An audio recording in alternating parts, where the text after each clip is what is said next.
Welcome to Eternal Darkness, where nightmares come to life. I'll be your host through these twisted tales tonight. Before we descend into the shadows, remember to like and subscribe to join our growing community of horror enthusiasts. Get comfortable, turn down the lights, and prepare yourself as we begin our journey into the unknown. July 2021 brought an oppressive heat to the Appalachian foothills of western North Carolina. I had been living on our family property in the remote sections of the Blue Ridge Mountains for 3 years now, helping my parents maintain the 40-acre homestead that had been in our family for generations. The isolation suited me after my discharge from the Army. The mountains provided the kind of silence and solitude that helped quiet the restless thoughts that plagued me since my return from overseas. Our property stretched across a series of rolling hills and deep hollows, with a modest farmhouse sitting at the center like a weathered sentinel. Behind the house, we had constructed a large fenced enclosure that housed our small herd of goats and a flock of chickens. The animals provided both sustenance and purpose, giving structure to days that might otherwise drift by aimlessly in the mountain quiet. The fence itself was a patchwork of necessity. 6 feet of chain link in most places, reinforced with wooden posts and topped with a single strand of barbed wire. It wasn't pretty, but it kept the goats contained and most predators out. The enclosure backed up against a steep drop-off that plunged nearly 50 feet into a rocky ravine thick with laurel and rhododendron. Beyond that lay thousands of acres of national forest, dark and primeval, where the old-growth trees blocked out most of the sky and created a perpetual twilight even at noon. I had grown comfortable with the rhythms of mountain life. The morning chores, the afternoon maintenance work, the evening rounds to check on the animals. My parents worried about me sometimes, I knew. They thought the isolation wasn't healthy for someone my age, that I should be socializing more, maybe finding work in town. But they didn't understand how the noise and chaos of civilization felt like sandpaper against my nerves now. Here among the animals and the ancient trees, I could breathe.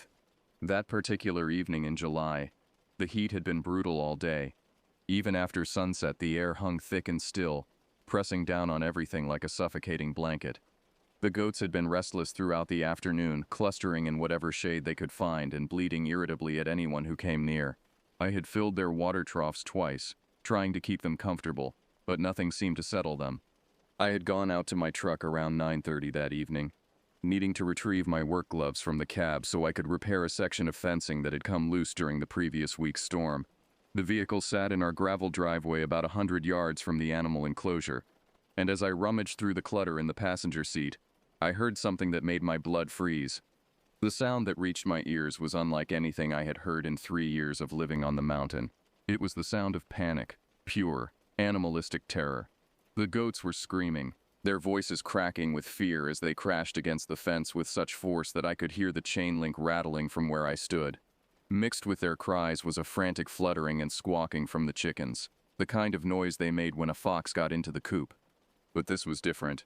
Louder. More desperate. I abandoned my search for the gloves and ran toward the house, my heart hammering against my ribs. As a combat veteran, I had learned to recognize the difference between ordinary alarm and mortal terror. This was the latter. Something was in that enclosure with my animals, something that had driven them into a frenzy of fear.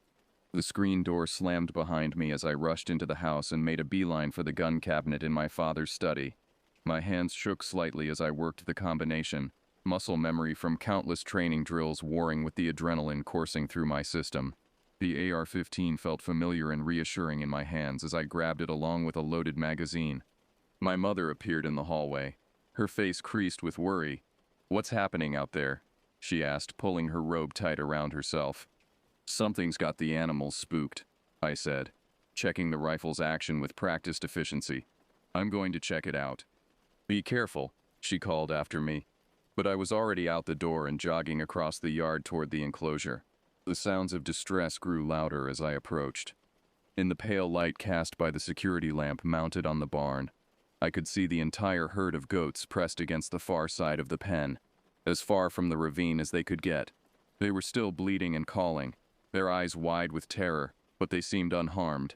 The chickens had retreated to their coop and fallen silent, but I could see several sets of eyes glinting in the darkness as they huddled together.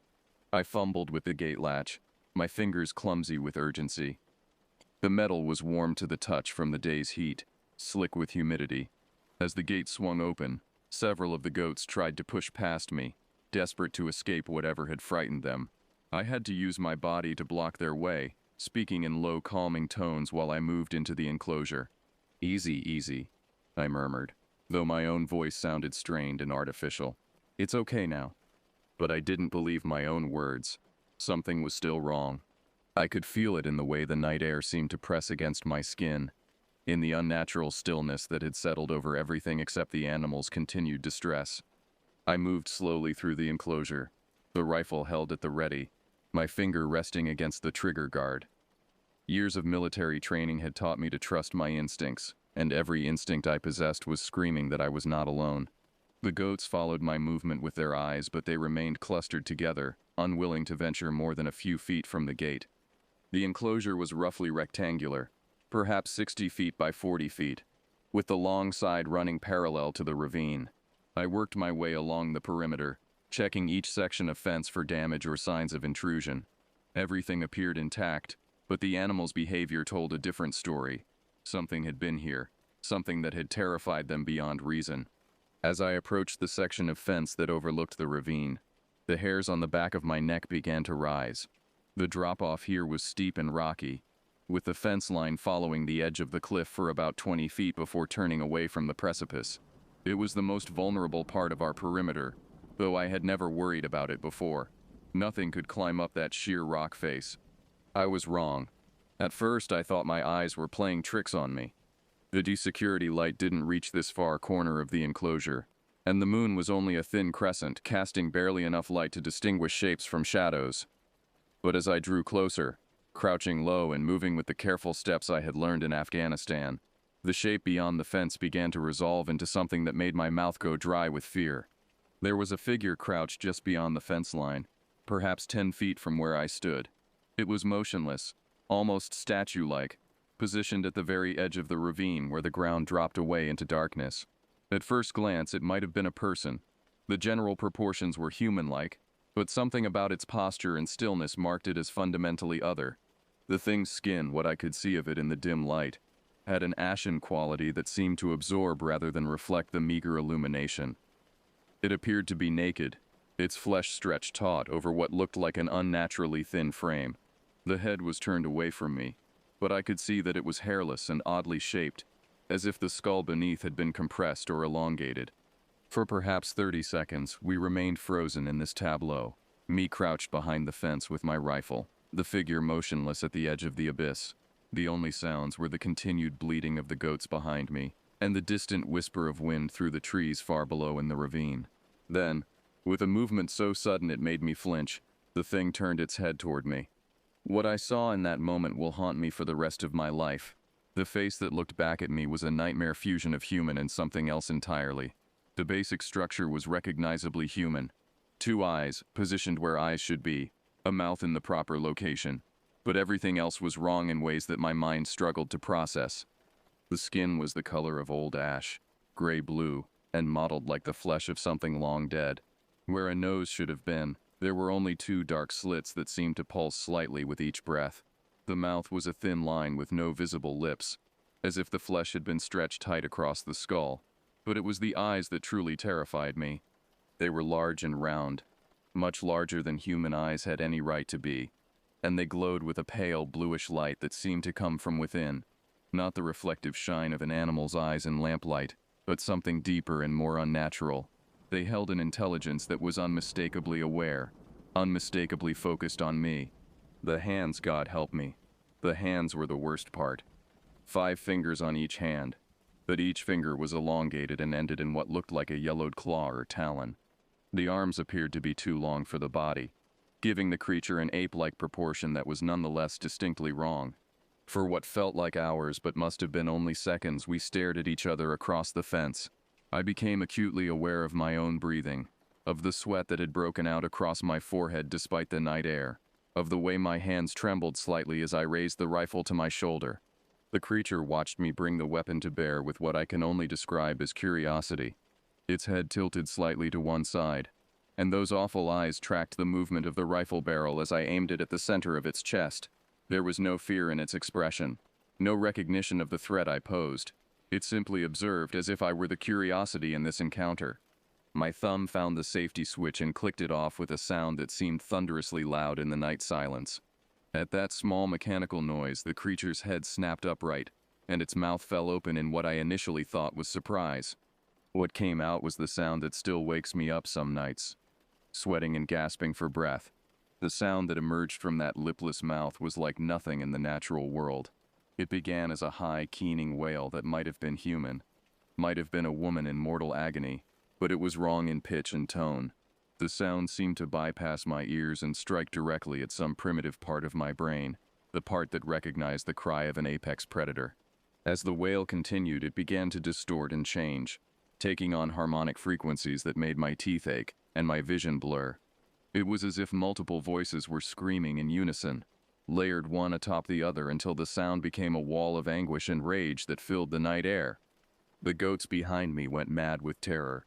I could hear them crashing against the fence, their bleating rising to match the pitch of the creature's cry. One of them, our oldest billy goat, actually tried to clear the 6-foot fence and nearly succeeded, his hooves scrabbling against the chain link as he fell back into the enclosure. But I couldn't look away from the thing at the ravine's edge. As it screamed, it began to rise from its crouch, unfolding like some terrible flower blooming in reverse. The proportions became even more nightmarish as it stood, the torso too thin, the limbs too long, the head too large for the spindly neck that supported it. It stood nearly 8 feet tall, a scarecrow silhouette against the star-filled sky. For a moment it swayed slightly, as if testing its balance or perhaps savoring the fear it had instilled. Then those pale eyes fixed on me once more, and I saw something in them that made my finger tighten on the trigger. Recognition. It knew me. Before I could fire, the creature pivoted on one impossibly long leg and took a single step backward, a step that should have sent it tumbling into the ravine. Instead, it seemed to hang in the air for a moment, suspended over the abyss by nothing but willpower or some force I couldn't comprehend. Then it was gone. Not fallen, not disappeared into the darkness, gone. One moment it was there, a towering shadow against the night sky, and the next there was only empty air and the sound of disturbed rocks tumbling into the depths below. I remained frozen in my shooting stance for perhaps 5 minutes, my rifle aimed at the spot where the creature had stood, waiting for it to reappear. But the night had returned to its normal sounds, the chirping of crickets, the distant hoot of an owl, the gradually subsiding panic of my animals. My legs felt like water as I stumbled back toward the gate. The rifle seemed to weigh 100 pounds in my hands, and I had to stop twice to avoid falling as waves of delayed shock rolled through my system. The goats parted before me like a furry sea, still agitated but no longer in the grip of absolute terror. I managed to get the gate closed and latched, though my hands shook so badly it took 3 attempts. The simple mechanical action of securing the enclosure felt absurdly normal after what I had just witnessed, like brushing your teeth after surviving a plane crash. The run back to the house passed in a blur of stumbling steps and ragged breathing. I burst through the front door with such force that I nearly tore it from its hinges, causing my mother to cry out in alarm from where she sat waiting in the living room. "What happened?" she demanded, rising from her chair as I leaned the rifle against the wall and engaged every lock on the front door. "You look like you've seen a ghost." If only it had been something so benign as a ghost. I tried to explain what I had encountered, but the words came out in a jumbled rush that sounded insane even to my own ears. A creature at the fence, gray skin like ash, eyes that glowed, 8 feet tall, disappeared into thin air. My mother listened with the patient expression she had perfected during my childhood. The look that said she was taking me seriously even when she clearly thought I was making things up. But as I continued my account describing the creature's appearance and the sound it had made, I saw something change in her face. "You're shaking," she observed quietly, "and you're pale as a sheet." She was right. The adrenaline was wearing off, leaving me cold and clammy despite the warm night. My hands trembled as I accepted the glass of water she pressed into them, and I had to use both hands to keep from spilling it. "Something was out there," I said, my voice hoarse from strain. "Something that shouldn't exist." My father appeared in the doorway, drawn by the commotion. He took in the scene, his son disheveled and shaking, his wife hovering with maternal concern, the rifle propped against the wall, and his expression grew serious. "Tell me what happened." he said simply. So I did. I told him everything, from the first sounds of distress from the animals to the creature's impossible disappearance into the ravine. He listened without interruption, his weathered face growing more troubled with each detail. When I finished, he was quiet for a long moment, staring out the window toward the dark bulk of the mountains. There are things in these hills, he said finally, that most people don't want to believe in. Things that were here long before we were, and that will be here long after we're gone. My father had been born and raised in these mountains, as had his father before him. The family had owned this land for 5 generations, and with that ownership had come stories.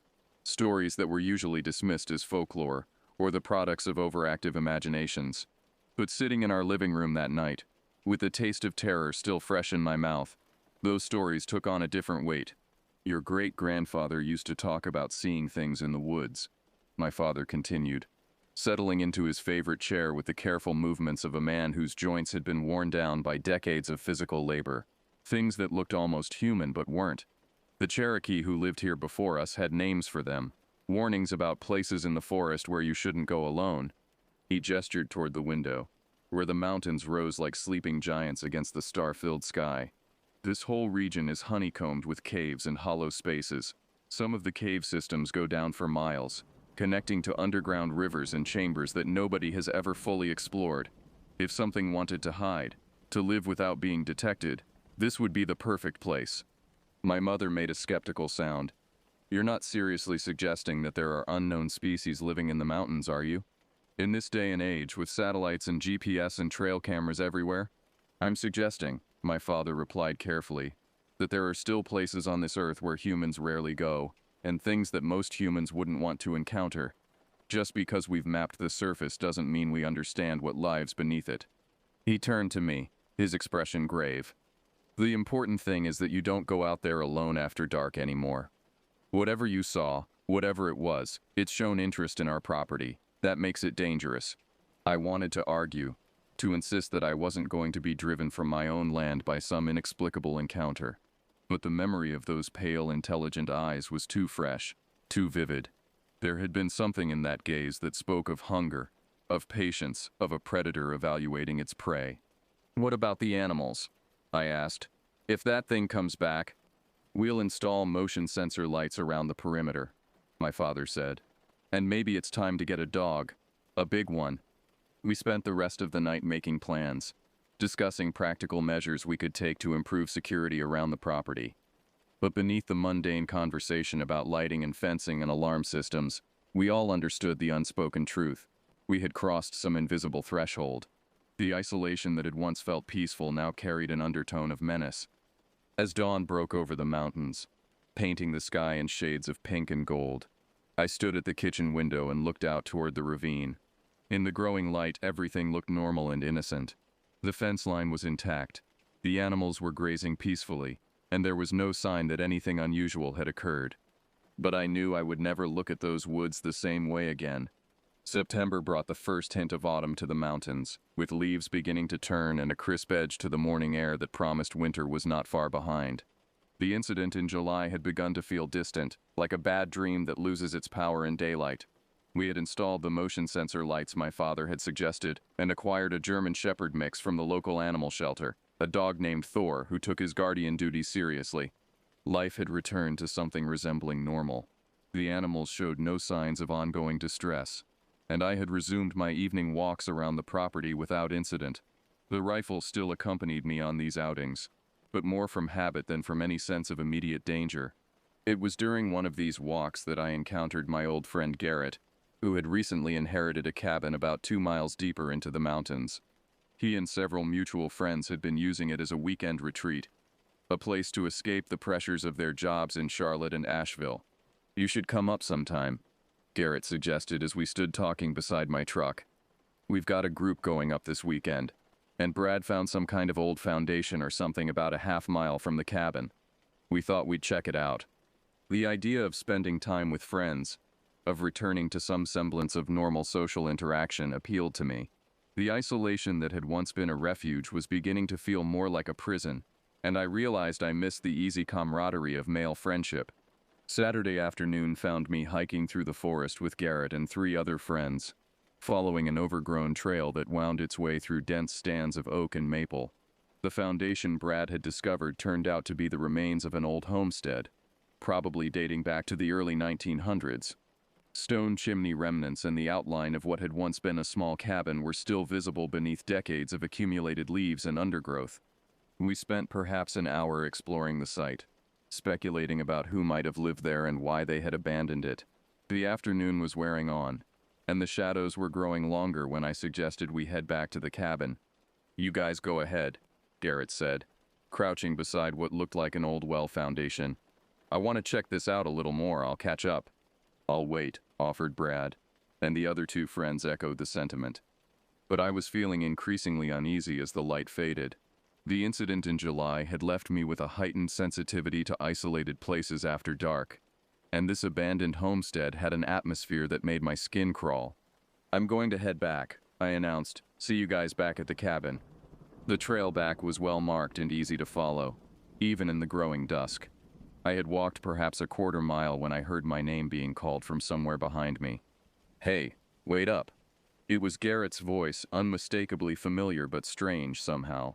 Distorted. I stopped and turned, peering back through the trees toward where I had left my friends.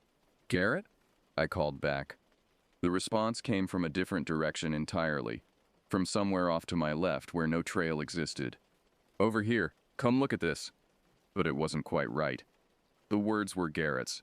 The voice was recognizably his, but there was something underneath it, a quality that made my teeth ache and my vision blur. Something that reminded me of another voice, another sound that had filled the night air with terror and impossible harmonics. I turned and ran. Behind me, the voice continued calling, but now it was coming from multiple directions at once, echoing through the trees with increasing urgency and decreasing humanity. By the time I reached the cabin, my heart was pounding and my shirt was soaked with sweat. Garrett and the others arrived 20 minutes later, laughing and talking as they emerged from the trail. All of them together. "Did you call out to me?" I asked Garrett when I could trust my voice to remain steady. He looked puzzled. "No, why? You said you were heading back, so we figured we'd see you here." To this day, I don't know what called my name in the woods that evening.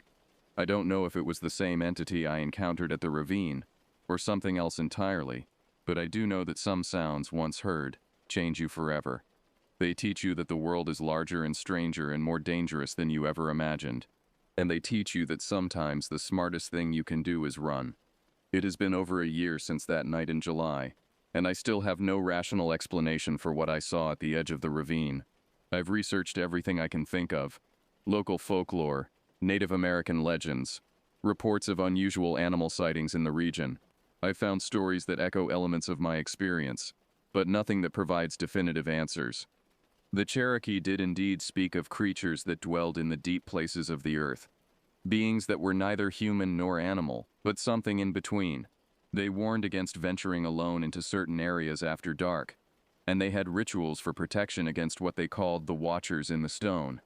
There is an old Cherokee burial ground about 3 miles from our property, dating back several centuries. Local historians suggest it may have been a sacred site for much longer than that, perhaps extending back to prehistoric times when the mountains were home to peoples whose names have been lost to history. But academic research and historical documentation can only take you so far when you're trying to understand an encounter that defies rational explanation. What matters is not whether such creatures officially exist, but whether they exist in fact, and based on what I experienced that night, what I saw with my own eyes and heard with my own ears, I am certain that we share these mountains with intelligences that predate human civilization. I still live on the family property, though I've taken my father's advice to heart. I don't venture out alone after dark, and I've developed a healthy respect for the depth and darkness of the mountain wilderness. Thor has proven to be an excellent guardian, and his presence provides both practical security and psychological comfort. The animals have shown no signs of the terror that gripped them that night in July, but I sometimes notice them clustering together near the barn when the wind blows from the direction of the ravine. They remember, as I remember. I may never know what I encountered at the fence line, or what called my name in the woods using my friend's voice, but I know enough to be grateful that I survived both encounters, and wise enough to hope that I never have another. Some questions are better left unanswered. Some mysteries are better left unsolved, and some things that watch from the darkness are better left undisturbed.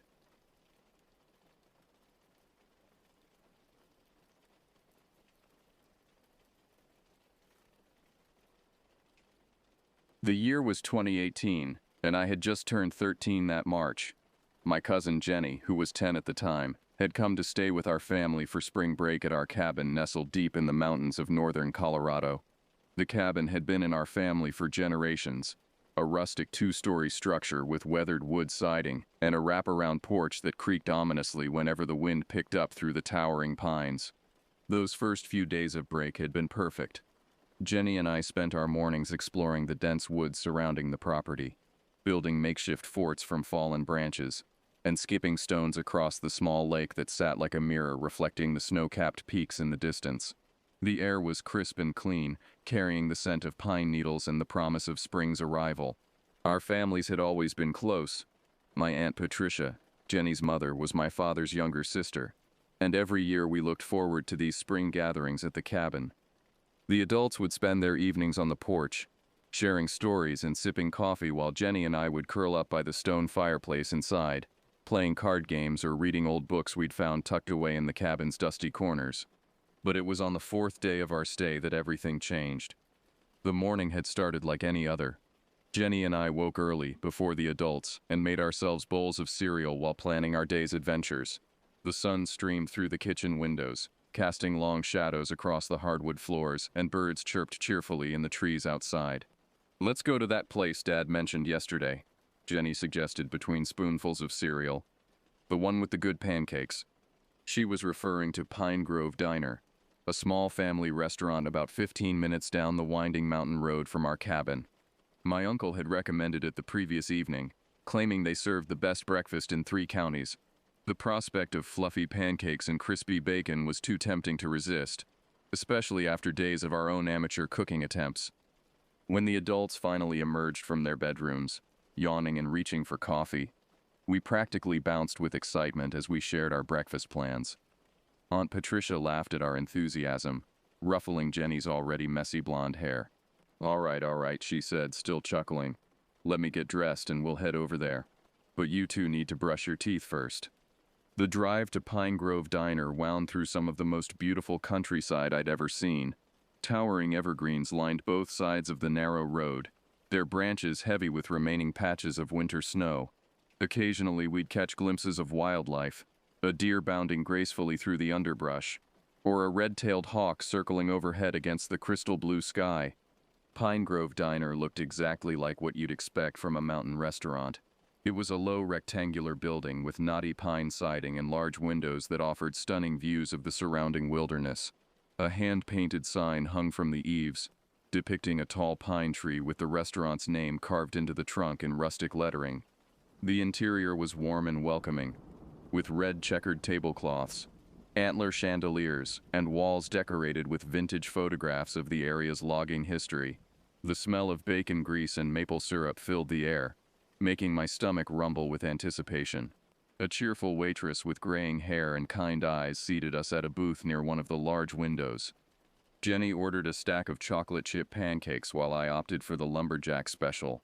3 eggs, hash browns, bacon, and thick slices of French toast. The adults settled on more modest fare, but their eyes lit up when they tasted the restaurant's famous coffee blend. As we ate, I couldn't help but notice the other patrons. Most appeared to be locals, weathered men in flannel shirts and work boots, families with young children who spoke in hushed tones, elderly couples sharing quiet conversations over steaming mugs. There was something comforting about the atmosphere, a sense of community and belonging that you didn't often find in the city. "This place has been here since 1952, our waitress, whose name tag read Dolores, told us as she refilled the adults' coffee cups. "My grandmother actually worked here when it first opened. Same family's been running it all these years." The conversation flowed easily as we enjoyed our meal. Jenny and I shared stories of our adventures from the past few days, while the adults caught up on family news and reminisced about their own childhood visits to the cabin. The food was every bit as delicious as promised, and I found myself eating far more than I probably should have. It was as we were finishing up, our plates nearly empty and our stomachs pleasantly full, that Dolores made the casual comment that would change everything. "You know," she said, wiping down a nearby table, "if you folks have little ones, there's a nice playground area out back. Nothing fancy, mind you, but the kids seem to enjoy it." Jenny's eyes immediately lit up with interest. Despite being 10, she still loved swings and slides, and the prospect of working off our heavy breakfast with some outdoor play was appealing to both of us. "Can we go check it out?" she asked, turning to Aunt Patricia with pleading eyes. "I don't see why not," Aunt Patricia replied, glancing at my parents for confirmation. "Just stay where we can see you, and don't wander off into the woods. There's a back door just past the restrooms," Dolores added helpfully. "Follow the path and you'll find it easily enough." The back door of Pine Grove Diner opened onto a small wooden deck with steps leading down to what appeared to be a well-worn dirt path. The transition from the warm, cozy interior of the restaurant to the cool mountain air was jarring, and I pulled my jacket tighter around my shoulders as Jenny and I stepped outside. The path was narrow, perhaps 3 feet wide, and carved through a dense section of pine trees that grew so close together their branches formed an almost complete canopy overhead. Sunlight filtered through the needles and scattered beams, creating an ethereal, dappled effect on the ground below. The air was thick with the scent of pine resin and decomposing leaves, and somewhere in the distance I could hear the gentle babbling of a small stream. "This is kind of spooky," Jenny whispered as we began walking down the path. Her voice seemed unnaturally loud in the stillness of the woods, and I found myself automatically lowering my own voice in response. "It's just trees," I replied, though I had to admit there was something unsettling about the way the path curved ahead of us, disappearing into shadows between the massive tree trunks. Dolores said it wasn't far. The path was obviously well used, worn smooth by countless footsteps over the years. But as we walked deeper into the woods, I began to notice things that didn't quite fit with my expectations of a children's playground. Empty beer bottles lay scattered in the underbrush, their glass surfaces clouded with age and weather. Cigarette butts dotted the ground like confetti, some so old they'd begun to decompose into the soil. "Look at all this trash," Jenny said, pointing to a rusted can that had been tossed carelessly beside a fallen log. "That's not very nice." I nodded in agreement, but something else was bothering me, more than the litter. The deeper we walked into the woods, the quieter it became. The cheerful bird songs that had filled the air back at the restaurant had faded to nothing, replaced by an oppressive silence that seemed to press in on us from all sides. Even the sound of the distant stream had disappeared. The path took a sharp turn to the right, following the contour of a small hill, and suddenly opened into a circular clearing, perhaps 50 feet in diameter. Tall pines ringed the space like ancient guardians, their massive trunks creating natural walls that blocked out most of the surrounding forest. The ground was mostly bare dirt, packed hard by years of foot traffic, with only a few stubborn weeds managing to push through the compacted soil. And there, in the center of the clearing, sat the most out-of-place piece of furniture I'd ever seen. It was a couch. Not just any couch, but a massive, overstuffed monstrosity that might once have been beige or tan but was now stained with substances I didn't want to identify. The fabric was torn in multiple places, revealing yellowed foam padding that spilled out like infected wounds. Springs protruded from the seat cushions at odd angles, and the wooden frame was warped and splitting in several places. "Why would someone put a couch out here?" Jenny asked, echoing my own thoughts exactly.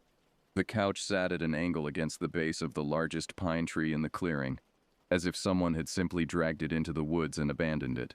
Stains covered the armrests, some dark and rust-colored, others a sickly yellow-green that made my stomach turn. The smell coming from it was indescribable, a mixture of mildew, decay, and something else I couldn't identify but that made me want to cover my nose. "Let's keep looking for the playground," I said, eager to move away from the disturbing piece of furniture.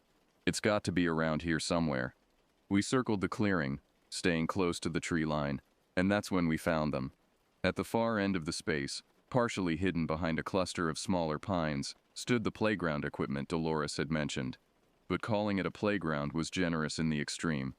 The swing set was ancient, its metal frame so rusted that large flakes of orange oxide fell to the ground with every gust of wind. 2 swings hung from the crossbar, one missing its seat entirely, leaving only the chains dangling like the skeleton of some long-dead creature. The other swing had a seat, but it was cracked down the middle and tilted at a precarious angle. Next to the swing stood a small slide, though it too showed signs of severe neglect. The metal surface was pitted with rust holes, and the ladder rungs were bent and twisted. Someone had apparently tried to fix it at some point, because duct tape was wrapped around several of the support posts. But the tape had long since lost its adhesive properties and hung in gray, weathered strips. "This doesn't look very safe," Jenny observed, and I had to agree. The entire setup looked like it hadn't been maintained in decades, if ever. But it wasn't the swing set or slide that made my blood turn cold. It was what stood behind them, partially concealed by the shadows of the overhanging branches. At first glance, it looked like monkey bars, a metal frame with horizontal bars running between two vertical supports. But as we moved closer, the true horror of the structure became apparent. The metal was not just rusted, it was twisted and mangled, as if something incredibly powerful had grabbed the bars and bent them into impossible shapes. Some of the crossbars had been completely torn away, leaving jagged metal edges that gleamed dully in the filtered sunlight. Wrapped around the top of the structure, wound loosely like a snake preparing to strike, was a thick black cord. It wasn't rope. The material looked more like electrical cable, the kind used for heavy industrial equipment. The cord was easily 20 feet long, coiled and looped around the monkey bars in a way that suggested it had been placed there deliberately rather than accidentally. But the black cord wasn't the most disturbing element. Hanging from another section of the structure was a yellow extension cord, the kind you might find in any hardware store. It dangled about 6 feet from the ground, and attached to its end was a light fixture, a bare bulb socket with a metal reflector that had once been chrome but was now green with oxidation. The entire setup looked wrong, like some sort of twisted art installation designed to unnerve anyone who stumbled across it. But there was nothing artistic about what hung from the black cord. It was a baby doll, suspended by what appeared to be a noose made from black fabric. The doll itself was horrifying. Its plastic body was cracked and discolored, and someone had drawn on its face with what looked like permanent marker, creating a grotesque parody of human features. The doll's arms and legs hung at unnatural angles, and its blonde hair was matted and filthy. "Oh God," Jenny whispered, pressing closer to my side. "That's really creepy." I wanted to tell her we should leave, that we should turn around and walk back to the restaurant immediately, but something held me frozen in place, staring at the macabre display. There was something deliberately menacing about the way everything was arranged, as if someone had carefully designed the scene to inspire fear and revulsion. And then Jenny pointed to something that made my heart stop completely. "Look over there," she said, her voice barely audible. "What is that?" About 15 feet away from the twisted monkey bars, partially hidden behind a cluster of saplings, was a structure that defied explanation. It looked like a doghouse, but it was enormous, easily large enough for a full-grown adult to crawl inside. The wooden walls were gray with age and rot, and the peaked roof was covered with moss and pine needles. But it was the opening that truly disturbed me. The entrance was perfectly round, cut with precision that suggested power tools rather than hand saws. It was positioned at exactly the right height for someone to crawl through on their hands and knees. And the interior was completely black, offering no hint of what might be inside. "I think there's someone in there," Jenny whispered, her small hand gripping my arm so tightly I could feel her fingernails through my jacket sleeve. I strained my eyes, trying to see into the darkness of the oversized doghouse. At first I saw nothing but shadows, but then as my vision adjusted, I began to make out what looked like fabric, dark clothing perhaps, or blankets. And there was something else. Something that made my skin crawl with an instinctive terror I couldn't explain. Movement. Subtle, barely perceptible, but definitely there. A shift in the shadows. The suggestion of something breathing in the darkness of that awful structure. "We need to go," I said, surprised by how steady my voice sounded despite the fear that was building in my chest like a physical weight. "We need to go right now." But Jenny seemed transfixed by the doghouse, unable to look away from its dark opening. "Do you think it's a homeless person?" she asked. "Maybe we should try to help them." The innocence of her suggestion only made the situation more terrifying. I knew with a certainty that came from some primal part of my brain that whatever was inside that structure was not someone who needed our help. Everything about this place screamed danger. The abandoned furniture, the twisted playground equipment, the hanging doll, And now this oversized hiding place that could conceal anything or anyone. "Jenny," I said, more firmly this time, "we're leaving. Now." I grabbed her hand and started to pull her toward the path, but she resisted, still staring at the doghouse with a mixture of fear and fascination. "But what if they're hurt?" she protested. "What if they need help?" Before I could answer, we heard it. A sound that came from somewhere above us, drifting down through the pine branches like the voice of something that had no business existing in our world. It was high-pitched and mechanical, a whirring noise that seemed to oscillate in frequency, rising and falling in a pattern that was almost musical but completely alien. The sound was impossible to locate. It seemed to come from everywhere and nowhere at once, echoing off the trees and bouncing around the clearing in a way that made it impossible to determine its source. But there was something malevolent about it, something that spoke to every evolutionary instinct for survival that humans had developed over millennia. Jenny's grip on my hand tightened until it was almost painful. "What is that?" she asked, her voice barely above a whisper. I didn't answer because I didn't know, but I knew we had to leave, had to get away from this place before whatever was making that sound decided to reveal itself. The whirring continued, growing slightly louder, and I could swear I saw movement in the branches overhead. Not the natural swaying of pine boughs in the wind, but something deliberate and purposeful. "Run," I said, and this time there was no arguing. We turned and sprinted toward the path, leaving behind the horrible clearing with its grotesque playground and mysterious occupant. The whirring sound followed us, seeming to move through the trees parallel to our flight, and I couldn't shake the feeling that we were being watched by unseen eyes. The path that had seemed merely spooky on our way into the woods now felt like a tunnel of terror. The overhanging branches seemed lower, more threatening, and shadows moved in my peripheral vision in ways that made me question my sanity. Jenny ran ahead of me, her lighter frame allowing her to move more quickly over the uneven ground. And that's when disaster struck. I'd always been prone to leg cramps, especially when I was stressed or had been sitting too long. The heavy breakfast at Pine Grove Diner, combined with the sudden burst of adrenaline-fueled running, created the perfect conditions for my left calf muscle to seize up in a knot of pure agony. The pain was instant and debilitating. One moment I was running at full speed, the next I was stumbling and nearly falling as my leg cramped so severely I could barely put weight on it. The muscle felt like it was trying to tear itself apart, and waves of pain shot up and down my entire leg. "Jenny," I called out, my voice cracking with pain and fear. "Wait up." She turned and saw me limping badly, my face contorted with pain, and her eyes went wide with panic. The whirring sound was getting closer now, definitely following us, and I could hear other noises in the woods, the crack of breaking branches, the rustle of something large moving through the underbrush. "What's wrong?" Jenny asked, running back to help me. "Leg cramp," I gasped through gritted teeth. "Bad one. I can barely walk."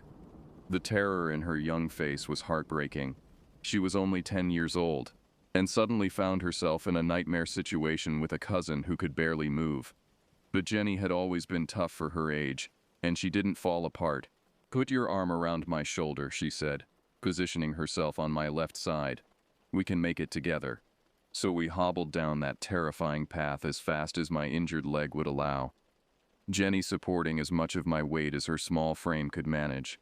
Every step was agony, but the alternative, staying in those woods with whatever was making that awful sound, was unthinkable. The whirring seemed to fade somewhat as we made progress toward the restaurant. But I couldn't tell if that was because we were actually outrunning it or because my fear was affecting my hearing. Either way, I focused entirely on putting one foot in front of the other, ignoring the screaming pain in my calf and the terror that threatened to overwhelm my rational mind. Finally, after what felt like hours but was probably only minutes, we saw the back door of Pine Grove Diner ahead of us through the trees. The sight of that simple wooden door with its cheerful red paint and brass handle was the most beautiful thing I'd ever seen. We burst through the back door of the restaurant like survivors of some terrible disaster, which in many ways we were. The warmth and light of the interior was a shocking contrast to the nightmare we'd just escaped, and for a moment I couldn't quite process the fact that we were safe. Our families were still sitting at the booth where we'd left them, talking and laughing over cups of coffee. They looked up in surprise as we stumbled in, clearly not expecting us back so soon. "That was quick," my father said with a smile. "How was the playground?" Jenny and I exchanged glances. and I could see my own trauma reflected in her wide eyes. How could we possibly explain what we'd just experienced? How could we make them understand the horror of that place without sounding like we were making up ghost stories? I began, then stopped. The words wouldn't come. How do you describe the feeling of absolute wrongness that had permeated that clearing? How do you explain the terror of that whirring sound, or the certainty that something dangerous had been watching us from the shadows? It was weird. Jenny finished for me. Really weird. There was this old couch and some broken playground stuff and this really big doghouse that someone might have been living in. Aunt Patricia frowned slightly. Living in a doghouse? Honey, I think you might have been letting your imagination run away with you. No, really, Jenny insisted, her voice rising with frustration. There was someone in there, and there was this creepy doll hanging from the monkey bars, and this sound coming from the trees. What kind of sound? My mother asked, but her tone suggested she was humoring a child's overactive imagination rather than taking the question seriously. A whirring sound, I said, finally finding my voice. Like machinery, but not quite. It was following us. The adults exchanged glances, the kind of look that parents give each other when they think their children are being dramatic. My father chuckled softly. Probably just a woodpecker, he said dismissively. They can make all sorts of strange noises. It wasn't a woodpecker, I protested, but I could see we were fighting a losing battle. Adults had a remarkable ability to rationalize away anything that didn't fit their view of the world, and our story was too strange, too frightening for them to take seriously. Aunt Patricia reached over and felt Jenny's forehead. You're a little warm, sweetie. Maybe the excitement got to you. Why don't we head back to the cabin and you can rest for a bit? Jenny looked at me with frustration and defeat. We both knew we'd experienced something genuinely terrifying, but we also knew that no one was going to believe us. So we nodded and agreed that we were probably just tired, and we let them lead us out to the parking lot. As we drove away from Pine Grove Diner, I turned in my seat to look back at the restaurant. From this angle, you couldn't see the path that led into the woods, couldn't see any evidence of the horrors that waited behind that innocent-looking building. It looked exactly like what it was supposed to be, a charming mountain restaurant where families came to enjoy good food and friendly service. But I knew better now. I knew that sometimes the most ordinary places concealed the most extraordinary terrors. That was 3 years ago, and I'm 16 now. Jenny and I have never spoken about what happened that day, but sometimes I catch her looking at me with an expression that tells me she remembers everything just as clearly as I do. We've never been back to Pine Grove Diner, despite our family's occasional suggestions to return for another meal. I still have nightmares about that place. In my dreams, I'm always running down that path again, my leg cramping, that terrible whirring sound growing closer and closer. Sometimes I dream about what would have happened if we hadn't run, if we'd approached that oversized doghouse to see what was inside.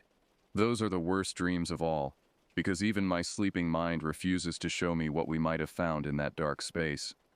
Some fears are too great for even nightmares to contain. I don't know if that place still exists. Part of me hopes that someone has cleaned it up, removed the twisted playground equipment and that horrible hanging doll. But another part of me suspects that it's still there, waiting in the woods behind Pine Grove Diner, ready to terrify the next pair of curious children who wander down that path. And sometimes, when the wind is just right, and I'm alone in the quiet of the night, I swear I can still hear that whirring sound, carried on the mountain air from somewhere far away but not nearly far enough.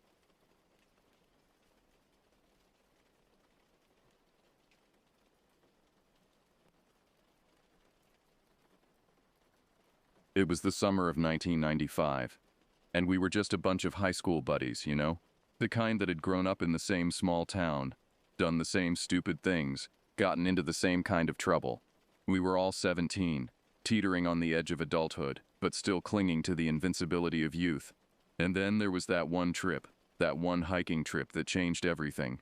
There were 4 of us, me, Alex, Jack, Paul, and Luke. We'd been planning this weekend hiking trip for months. Nothing fancy, just a few days out in the middle of nowhere. A remote forest up in the Appalachians, somewhere off the grid. The idea was simple: unplug, unwind, drink some beers around a fire, and maybe catch a fish or two. What we didn't know was that this place had its own secrets, old ones that had been waiting for us. We left town early on a Friday morning. packed up in Luke's dad's rusty old pickup. The drive out there took forever. 2 hours in, we lost cell service. Another hour and the road started to get narrower, more winding. The GPS cut out, but Luke swore he knew where we were going. I wasn't so sure.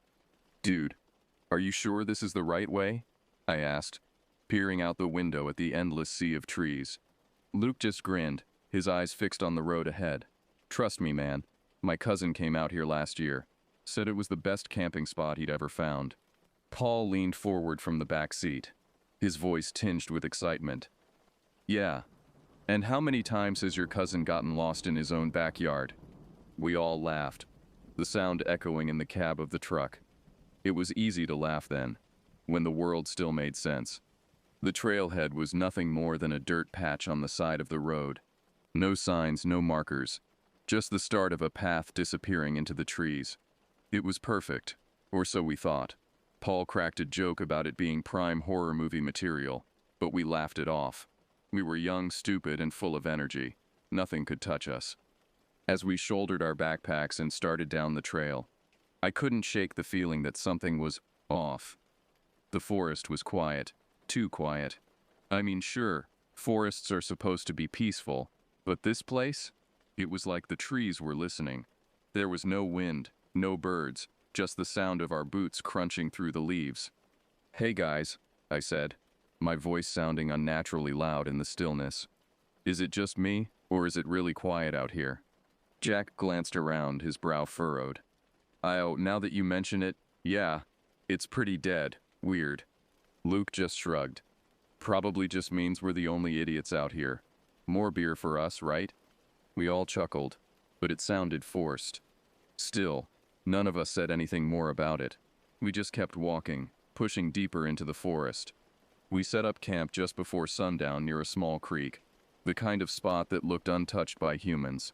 As the last rays of sunlight filtered through the trees, we got a fire going and cracked open our first beers. That night, the fire was warm, the beer was cold, and the conversation flowed easy. We told old stories, laughed too loud, and I swear I could hear my own voice echoing back from the woods. But again, no one mentioned it. The forest, it seemed, had a way of swallowing up the sound, making it feel like we were the only people left on Earth.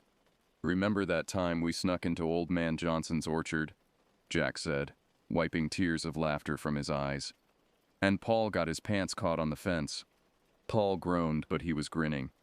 "Don't remind me. I still have the scar from where I ripped them off." We all howled with laughter, the sound echoing through the trees.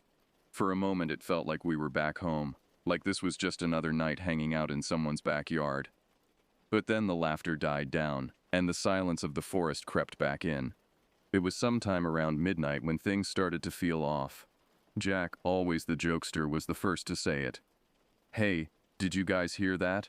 he asked, his voice low. We all went quiet, straining to listen. "Nothing. Dude, you're just drunk," Paul laughed. But there was a nervous edge to it. Jack wasn't convinced. "No, seriously, listen. It's like footsteps or something." I rolled my eyes, but then I heard it too. Faint, but steady, like someone or something was moving through the trees. Not close, but not far either. We brushed it off as an animal, probably a deer, maybe a bear. Luke even grabbed his flashlight and swept it through the woods, but the light didn't catch anything. We all joked about it, but the fire seemed a little less comforting after that. Eventually we called it a night, crawling into our tents with uneasy laughs and half-hearted jokes about axe murderers and Bigfoot. As I zipped up my sleeping bag, I couldn't shake the feeling that something was watching us from the darkness beyond our campfire. I don't know how long I'd been asleep when I heard it. A snap, like a branch breaking underfoot. I sat up, heart racing. The fire had burned down to embers, casting long shadows around the campsite. I looked around, trying to calm myself. Everyone else was still asleep, except for Jack. His sleeping bag was empty. "Jack?" I whispered, but there was no answer. I stood up, grabbed the flashlight, and walked to the edge of the camp. I called his name again. Louder this time. Still nothing. My stomach turned with a strange mix of annoyance and worry. He was probably off taking a piss or messing with us. Typical Jack. I was about to head back to my tent when I heard it again. Footsteps slow and deliberate coming from deeper in the woods. My skin crawled. This wasn't the kind of sound an animal made. It was too measured, too intentional. I called for Jack again, louder now. This time Paul and Luke stirred awake. "What's going on?" Luke muttered, rubbing his eyes. "Jack's gone," I said, my voice tight. "I think he went into the woods." Paul sat up, his face half shadowed by the dying fire. Why the hell would he do that?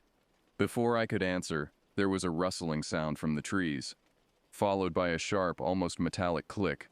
We all froze. It wasn't a natural sound, not from the forest. "Jack?" I called again, my voice cracking. Then suddenly, Jack appeared at the edge of the campsite, stumbling into the light. His face was pale, his eyes wide, his clothes were torn, and there was a streak of blood running down his arm. "Run," he gasped, barely able to get the word out. "Just run." None of us moved. We were too shocked, too confused. Jack collapsed to his knees, breathing hard. Before we could even process what was happening, he started sobbing, clutching his side. His shirt was soaked with blood. Luke rushed to his side, trying to pull up his shirt to see the wound. But Jack pushed him away, frantically shaking his head. No, he's out there," Jack whispered, his voice breaking. "He's coming for us." Paul and I exchanged a glance, both of us silently asking the same question. "Who?" Before we could ask, Jack let out a sharp, strangled cry. He pointed into the woods, his hand trembling. We all looked, and that's when we saw him. At first it was just a shape, tall, thin, almost skeletal. He stood at the edge of the light, watching us. His face, God, I'll never forget that face. It was pale, too pale, like it hadn't seen sunlight in years. His eyes were sunken, dark, but it was the smile that got me. It was wide, unnaturally wide, like it had been carved into his face. He didn't say a word. He just watched us, standing perfectly still, as if he was waiting for something. Luke was the first to snap out of it. He grabbed his backpack, fumbled for the hunting knife he always carried. "Get the hell away from us," he shouted, holding the knife out in front of him like it could actually do something. The man didn't move, didn't flinch. His eyes never left us. Jack was still shaking, mumbling something under his breath. Paul crouched down next to him, trying to calm him, but Jack wouldn't stop. He kept saying the same thing over and over. "He's not human." Luke and I were too focused on the figure in the trees to pay attention to Jack's rambling. I don't know what I was expecting, but the man didn't come closer. He just stood there, watching us. It was like he was waiting for us to make a move. And then he did something I'll never forget. Slowly, deliberately, he lifted his hand to his mouth, and with a single jerky motion, he bit into his own wrist. Blood poured from the wound, dripping down his arm, but his expression never changed.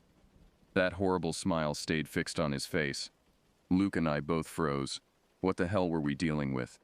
Suddenly the man turned and walked back into the trees, disappearing into the darkness as quickly as he had appeared. For a moment none of us moved.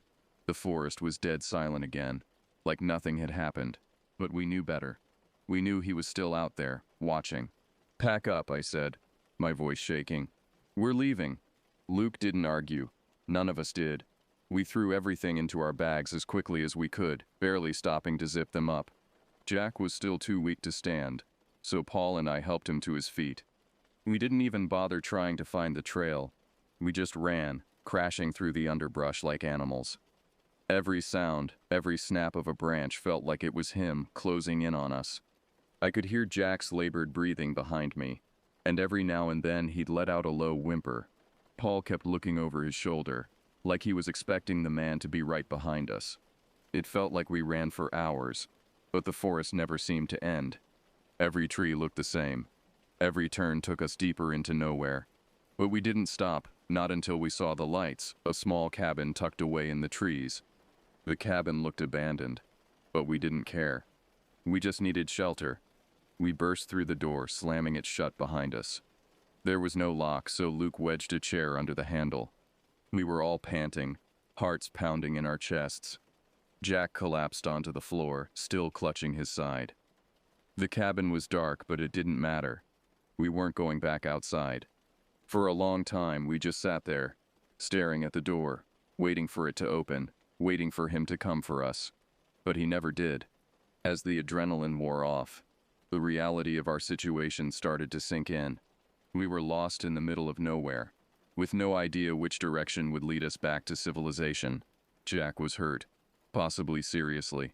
And there was something out there, something that wasn't natural, wasn't human. What the hell was that thing? Paul whispered, breaking the silence that had fallen over us. Jack let out a low moan. It took something from me, he mumbled, his eyes unfocused. Part of me. It's still out there. We all exchanged worried glances. Jack wasn't making sense. But after what we'd seen, who were we to say what was possible? Luke started pacing, running his hands through his hair. Okay. We need to think. We can't stay here forever. We need to find a way out. I nodded, trying to keep my voice steady. First light. We'll wait until first light. Then we'll try to find our way back to the road. The hours crawled by. None of us slept. We took turns watching the door and the windows, jumping at every creak of the old cabin, every rustle of leaves outside. As the first light of dawn peeked through the cracks in the walls, we prepared to leave. Jack was pale, sweating, but he insisted he could walk. We didn't have much choice but to believe him. We left slowly, cautiously, making our way back in the direction we thought we'd come from. The forest looked different in the daylight, less menacing, but we knew better now. We knew what was hiding in the shadows. It took us hours, but finally, miraculously, we found the road. Luke's truck was still there, untouched. We piled in, and Luke gunned the engine, tires spinning in the dirt as we sped away from that cursed place. We never spoke about it again, not really. How could we? Who would believe us? Jack didn't come back to school. His parents said he'd gone to live with relatives out of state. But sometimes, late at night, I wonder if that's true. I wonder if part of him is still out there in those woods, with that thing. The rest of us, we tried to move on. But you don't just forget something like that.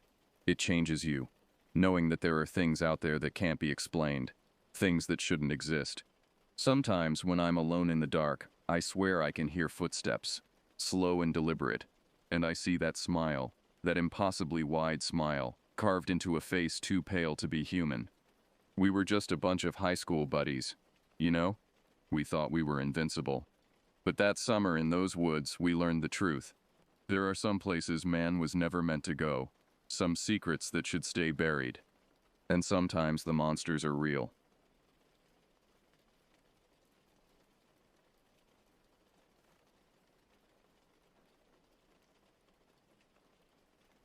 It was late April of 2003, when I found myself in a cabin just outside of Sault Ste. Marie, Michigan.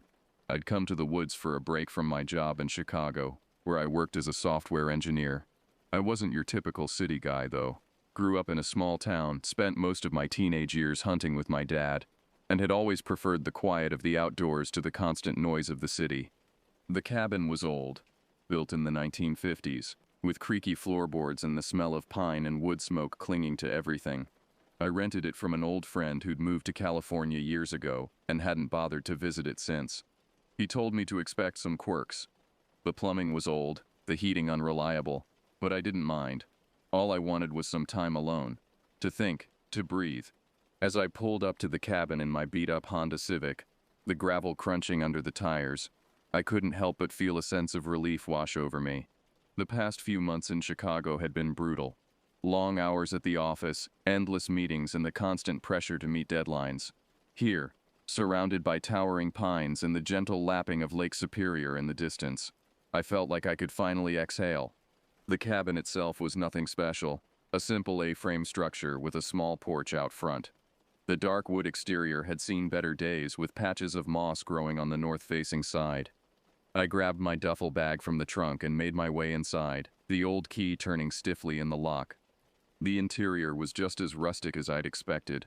A small living area with a worn leather couch faced a stone fireplace. The kitchenette to the left was basic: a small fridge, a 2-burner stove, and a sink that had definitely seen better days. A narrow staircase led up to a loft area where I could see the edge of a double bed. It wasn't much, but it was exactly what I needed. I spent the first day just settling in, unpacking my groceries and the stack of books I'd brought along.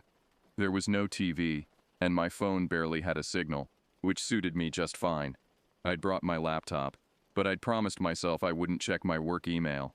This was about disconnecting, about reconnecting with myself and the natural world around me. That evening, I sat on the porch with a cold beer, watching the sun set through the trees. The forest came alive with the sounds of night, the hooting of an owl, the rustle of small animals in the underbrush. It was peaceful, serene. I felt the tension of the past few months start to melt away.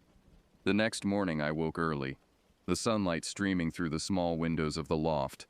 After a quick breakfast of instant coffee and a granola bar, I decided to explore the area around the cabin.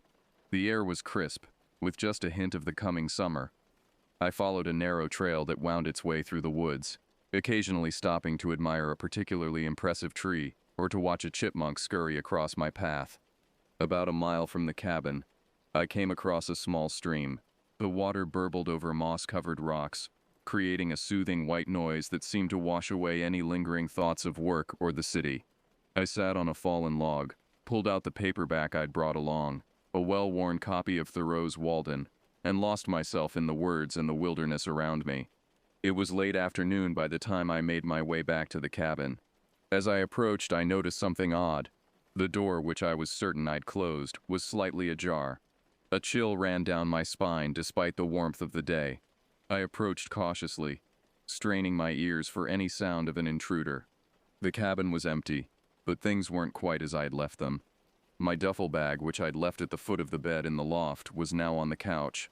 The books I'd stacked neatly on the small coffee table were scattered, some on the floor, and there on the kitchen counter was a single muddy footprint, far larger than my own.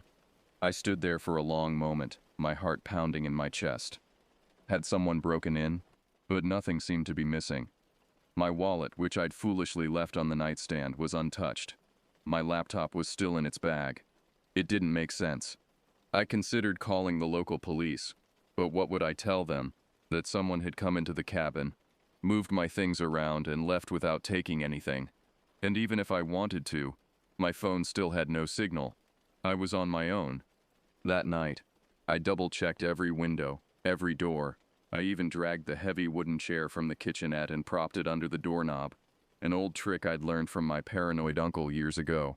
Sleep didn't come easily. Every creak of the cabin settling, every rustle of wind through the trees outside, had me bolt upright, straining my ears for any sign of an intruder.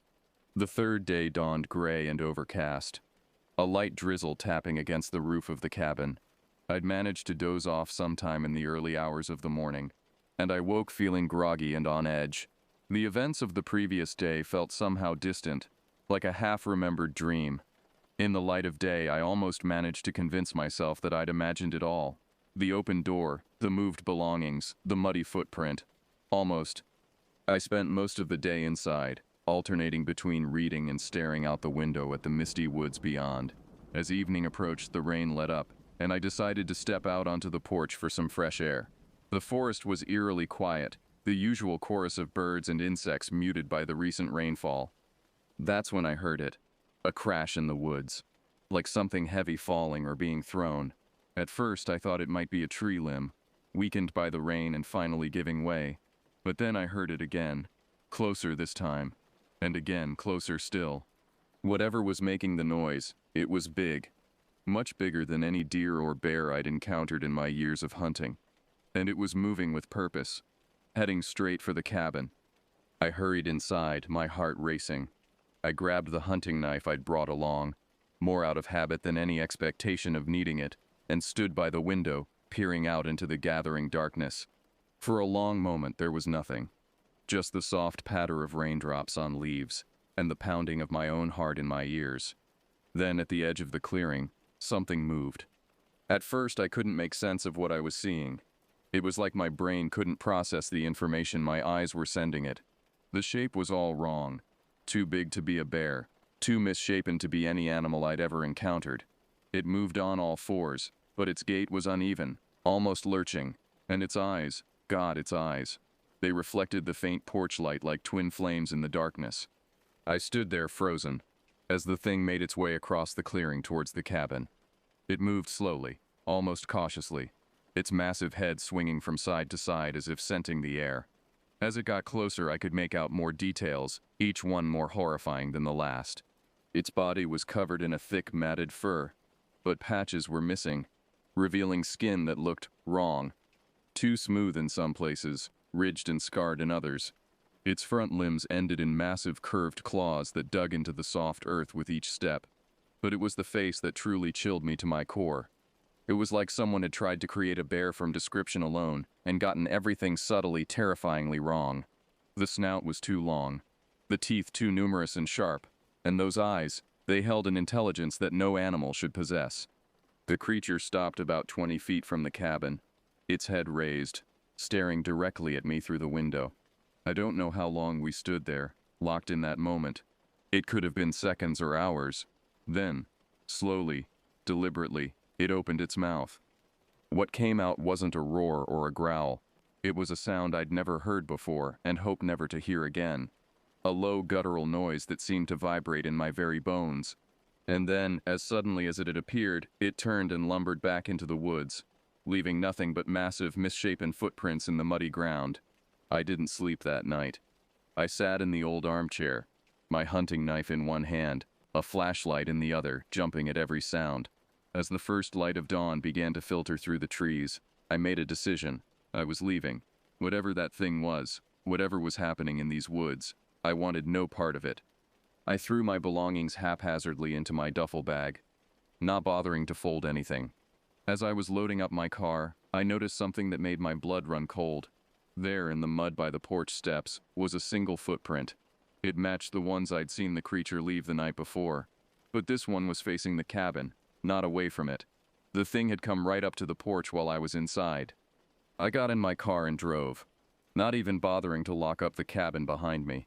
As I sped down the gravel road leading back to civilization, I couldn't shake the feeling that I was being watched, that somewhere in those dark woods that thing was following my progress. Those unnatural eyes tracking my escape. I've never told anyone the full story of what happened in those woods outside Sault Ste. Marie. Who would believe me? Sometimes. Late at night, I managed to convince myself that it was all a dream, a hallucination brought on by stress and isolation. But then I'll catch a glimpse of something moving just at the edge of my vision, or I'll wake up in a cold sweat, the echo of that unearthly sound ringing in my ears. I don't go camping anymore. I've turned down every invitation to cabins or hiking trips. I tell people I've developed allergies, or that I'm too busy with work. The truth is, I'm afraid. Afraid that if I go back to the woods, I'll see that thing again. And afraid that this time, it won't just watch from a distance. Sometimes when the wind blows just right, and carries with it the scent of pine and damp earth, I find myself wondering, is it still out there, in those Michigan woods? Is it waiting? And if it is, what exactly is it waiting for?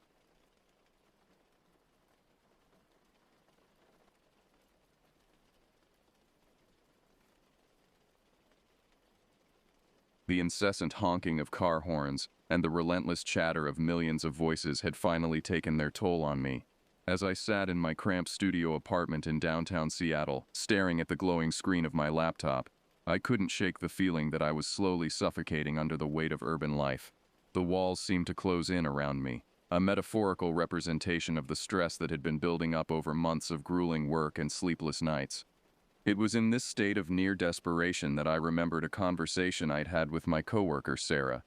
A few weeks earlier, she had returned from a long weekend looking refreshed and rejuvenated, her eyes sparkling with a vitality I hadn't seen in her for months. "You wouldn't believe how amazing it was, Alex," she had gushed, leaning over my cubicle wall. "This little town in Oregon, nestled right in the heart of the most beautiful forest you've ever seen. Whispering Pines, they call it. It's like stepping into another world." At the time, I had nodded politely, only half listening as I tried to focus on the mountain of work piling up on my desk. But now, as I sat in my apartment feeling the walls of my urban prison closing in, Sarah's words came back to me with startling clarity. Without giving myself time to second-guess the decision, I opened my browser and began searching for information on Whispering Pines. It didn't take long to find what I was looking for. A quaint bed and breakfast on the outskirts of town, promising a tranquil retreat from the hustle and bustle of city life.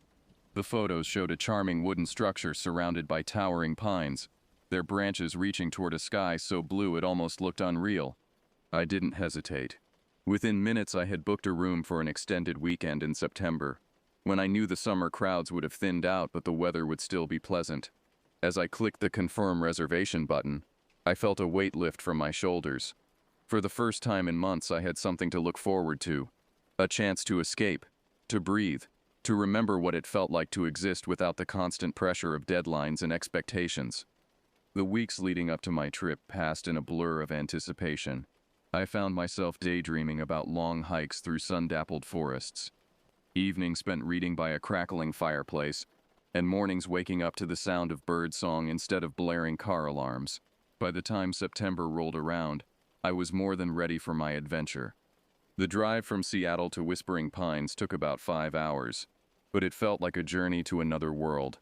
As I left the city behind, the landscape gradually transformed.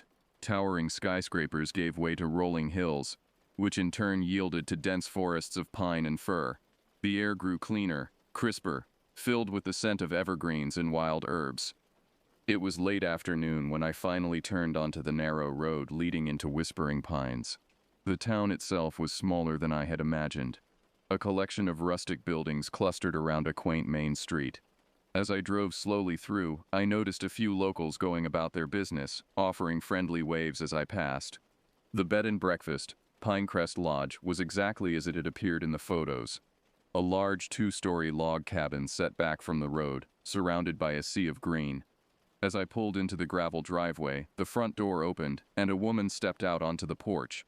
"You must be Alex," she called, her voice warm and welcoming. "I'm Martha. We've been expecting you."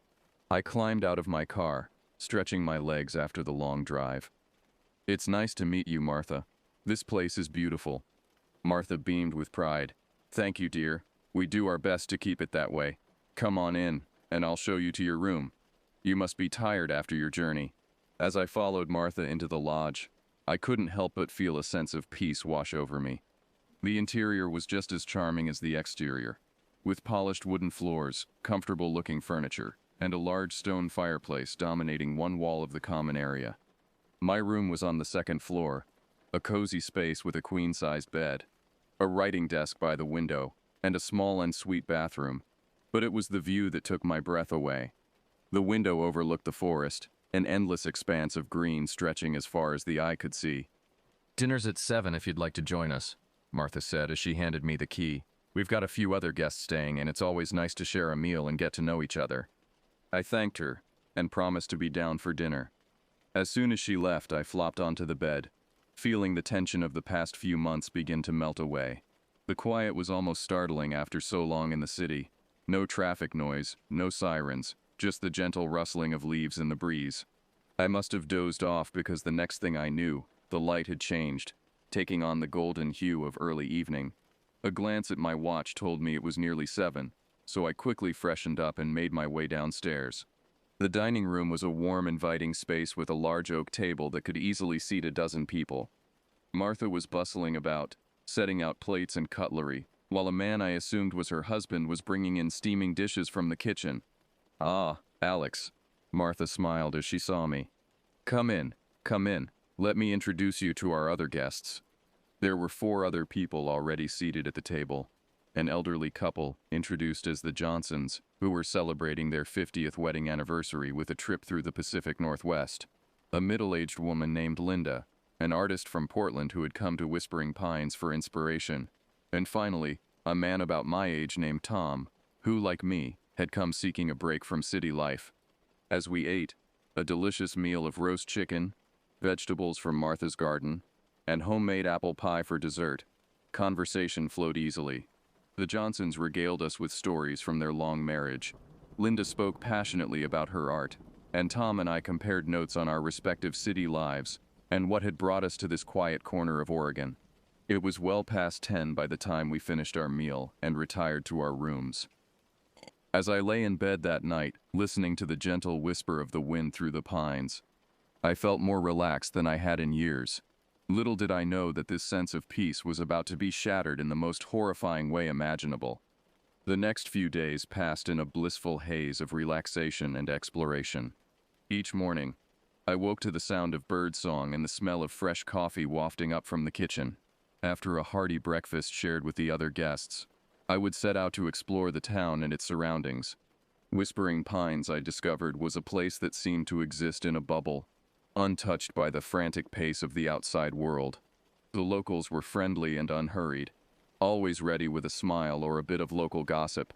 I spent hours wandering the main street, browsing the small shops that sold everything from handmade crafts to homemade jams and jellies. One of my favorite discoveries was a tiny bookstore tucked away on a side street. The owner, a jovial man in his 60s named Frank, seemed to know every book in his shop intimately. We spent a pleasant afternoon discussing literature, and I left with a stack of books to keep me company during my stay. But it was the natural beauty surrounding Whispering Pines that truly captured my heart. The forest was a wonderland of towering trees, babbling brooks and hidden meadows bursting with wildflowers. I spent hours hiking the well-maintained trails, drinking in the peace and serenity of the wilderness. On my third day, I met Bernard, a local hunter and nature guide. I had stopped to catch my breath at a scenic overlook when he appeared beside me, moving so quietly through the forest that I hadn't heard him approach. "Beautiful view, isn't it?"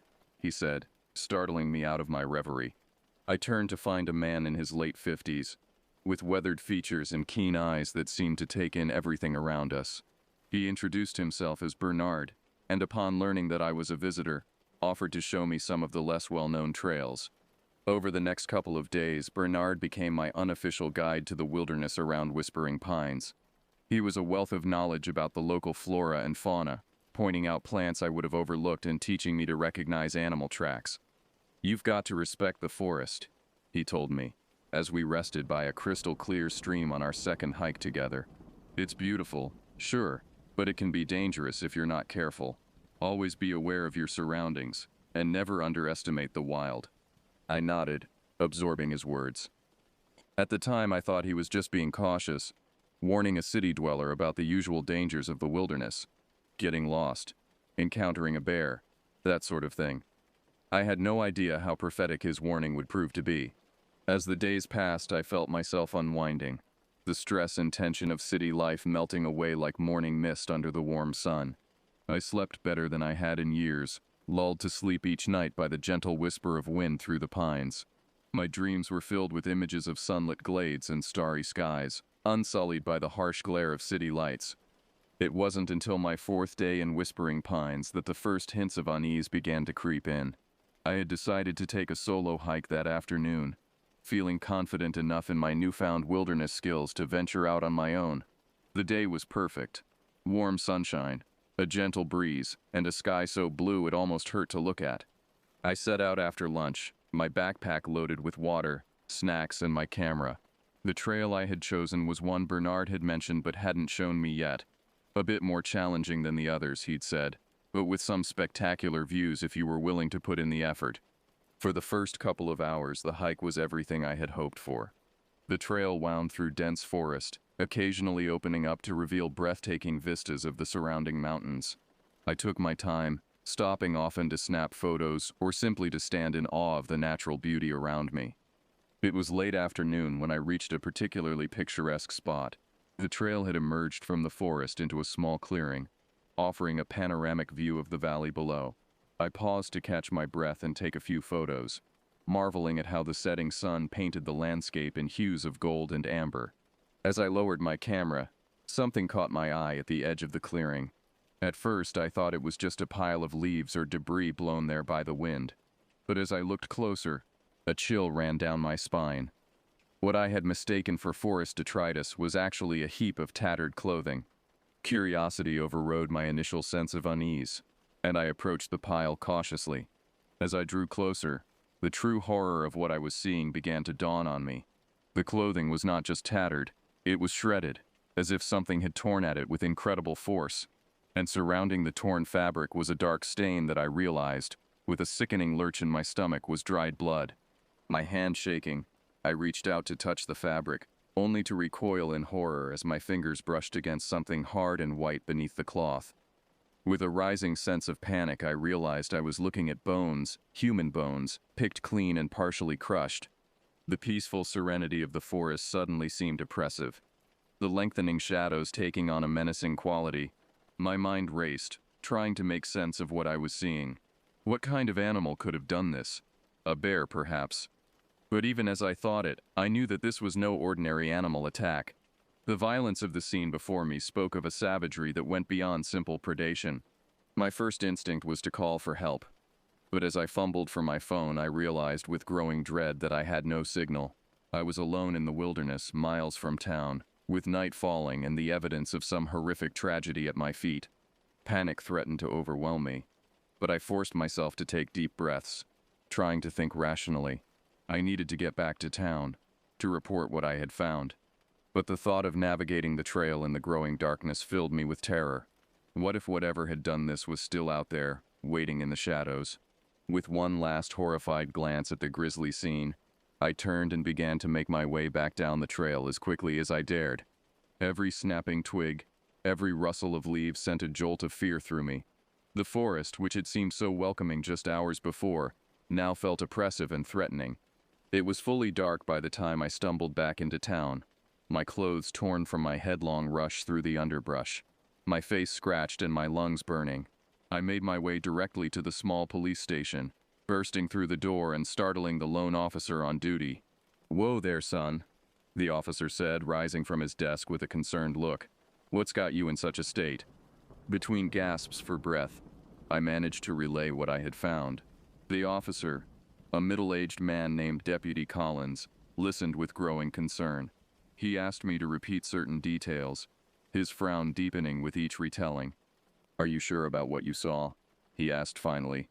"It's easy for the mind to play tricks, especially as it's getting dark out there." I insisted that I knew what I had seen. The image of those shredded clothes and bleached bones burned into my memory. Deputy Collins sighed, running a hand through his thinning hair. "All right," he said at last. "I'll send a team out first thing in the morning to check it out. In the meantime, I'm going to need you to stay in town. We may have more questions for you." As I left the police station, I felt a mix of relief at having reported my grisly discovery and frustration at the deputy's apparent lack of urgency. Didn't he understand the implications of what I had found? There could be a dangerous animal, or something worse, out there in the woods. I made my way back to Pinecrest Lodge in a daze, the events of the afternoon replaying in my mind. Martha met me at the door, her usual cheerful expression replaced by one of concern. "Alex, dear, what happened to you?" she asked, taking in my disheveled appearance. I hesitated, unsure of how much to say. I didn't want to cause a panic, but I also felt that people needed to be warned. In the end, I gave her an abbreviated version of events, leaving out the more gruesome details. Martha listened with growing alarm. "Oh my," she said when I had finished. "I've never heard of anything like that happening around here before. Are you sure you're all right? You look like you could use a good meal and some rest." I assured her that I was fine, just shaken up, and made my way up to my room. But as I lay in bed that night, sleep eluded me. Every time I closed my eyes, I saw those tattered clothes, those bleached bones, and in the darkness of my room, my imagination conjured up terrifying images of what might be lurking out there in the woods. Little did I know, this was just the beginning of a nightmare that would shake Whispering Pines to its very foundations. Sleep, when it finally came, was fitful and filled with unsettling dreams. I tossed and turned, my subconscious mind replaying the gruesome scene I had stumbled upon, embellishing it with terrifying details born of my fears and imagination. In my dreams, shadows moved at the edge of my vision, always just out of sight, and inhuman howls echoed through the forest. I woke with a start, my heart pounding and my sheets damp with sweat. For a moment I was disoriented, the lingering tendrils of my nightmares making the familiar contours of my room at Pinecrest Lodge seem alien and threatening. As my eyes adjusted to the dim light filtering through the curtains, I realized it was early morning, the sky outside just beginning to lighten with the promise of dawn. Knowing that sleep would elude me now, I decided to get up and face the day. As I showered and dressed, I tried to shake off the lingering unease from my dreams, telling myself that in the light of day things would seem less ominous. Yet I couldn't quite dispel the memory of what I had seen in the forest. When I made my way downstairs, I found Martha already in the kitchen, preparing breakfast. The smell of coffee and bacon filled the air, a comforting normalcy that helped to ground me. "Good morning, Alex," Martha greeted me, her usual cheerful smile tinged with concern. "You're up early. Did you sleep all right?" I mumbled something non-committal, not wanting to worry her further. As I sipped my coffee, Martha bustled about the kitchen, her constant movement and chatter creating a soothing backdrop. Gradually, I felt some of the tension from the night before begin to ease. It wasn't long before the other guests began to filter in, drawn by the promise of Martha's cooking. Tom, the other city dweller, took a seat next to me at the table. "Rough night?" he asked, eyeing the dark circles under my eyes. I hesitated, then decided to confide in him. In a low voice, I recounted my experience from the day before, watching as Tom's expression shifted from curiosity to disbelief to growing concern.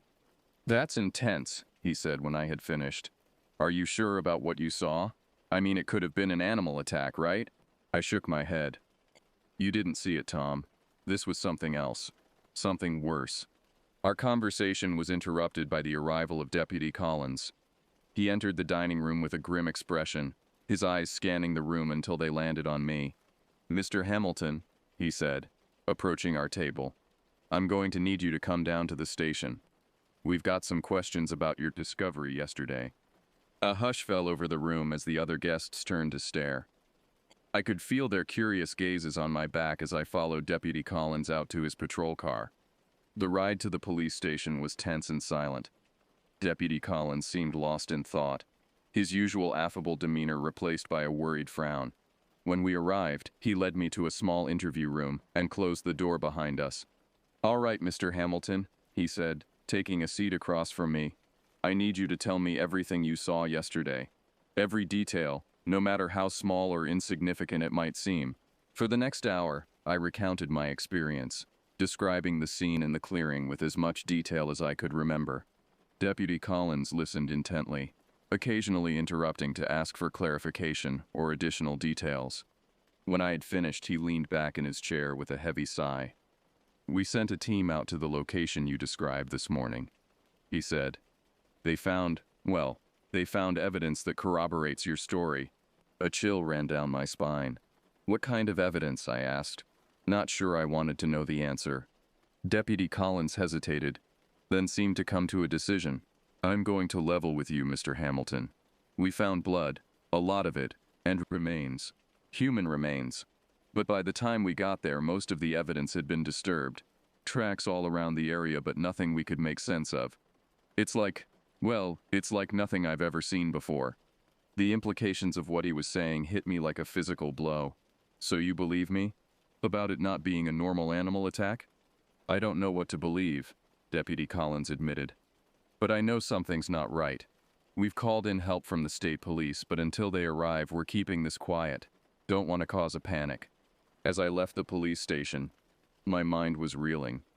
The official acknowledgement of what I had seen somehow made it more real, more terrifying.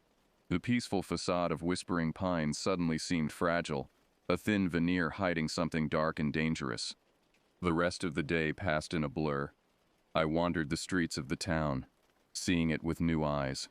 The friendly smiles of the locals now seemed strained, hiding worry or fear. Or was I just projecting my own unease onto them?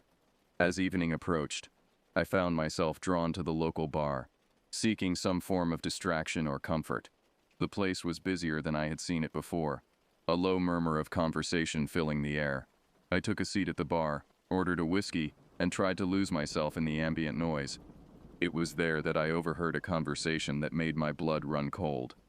Two men, locals by the sound of their accents, were talking in low voices at the end of the bar. Third one this year.